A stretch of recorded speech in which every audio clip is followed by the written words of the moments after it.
What else is the biggest story that's going on? The false positives that happened earlier this week and what the NFL is planning to do to make sure if something, that rare event, as they have referred to it now through a statement, happens again. Are they going to start testing players, final testing for a game on a Friday, and then quarantine everybody before kickoff? Is that essentially what the plan's going to be, Ian, for the season? I don't know if they're going to do it on.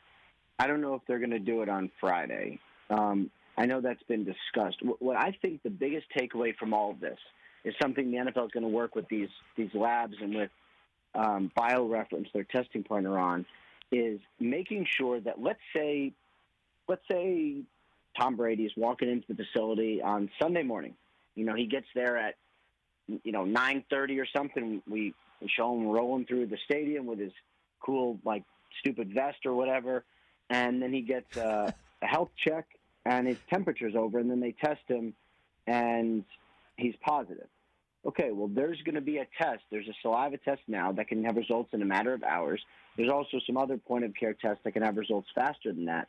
The NFL is going to work toward clarifying and confirming those results as fast as they possibly can. So if this happens on a Saturday night at a team hotel, if this happens Sunday morning walking into the stadium, you can make sure that if someone's going to be held out, he's really going to be positive. I think that's the main thing that is going to be discussed here. How quickly can you find out test results to confirm that a guy you think is COVID positive actually is? Right, and we had George Kittle on yesterday, and Belichick as well. He was the first guest here on our Peacock quadcast, and Kittle said he's confident that if everybody follows the rules of engagement outside of the facility, that there can be a full NFL season without interruption. And Belichick basically also said, look, they talk about all the time about personal responsibility, and I'm sure he's delivered a very stark message to the team about having your entire life be about your football life. And as long as everybody can figure that out in the NFL for 4.5, or if they're so fortunate, 6 months out of their lives to have their entire life be about their football life, we can have a football season. But I am holding my breath, to be honest with you, that ever since full pads went on about 8 days ago, this is when you can start seeing the manifestation of some sort of somebody showing signs of COVID if they picked it up.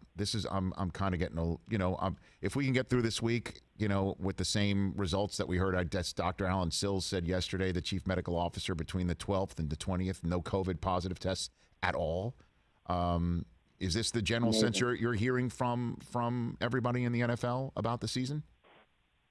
Yeah, I mean, it's all good, right? So the fact that there's been no player test positive over the last 7 days is amazing, and it also makes sense because, that was part of the thought process here. And I know, I don't mean to say that, players who opted out didn't have a reason to. Everyone has their own personal reason to, and I really don't know the personal reasons for a lot of players. But as I heard the opt-outs, those that were not specifically health-related, the thing I kept thinking was, I imagine these facilities are going to be some of the safest places on earth.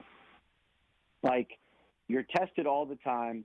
You have a million medical experts making sure that everything is clean. Everyone's social distance by rule.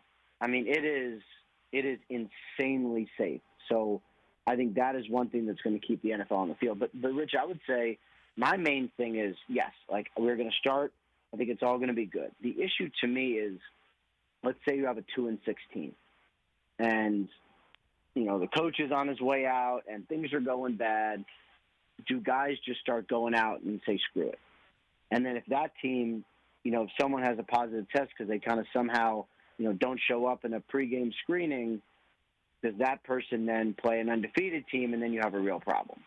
So that would be my only thing where I'm like, everyone needs to keep on this, because if you have a team that starts saying, oh, who cares, and slacks off, that could affect everyone. Hey, you watched all the way to the end. Thanks for that. Watch more right here.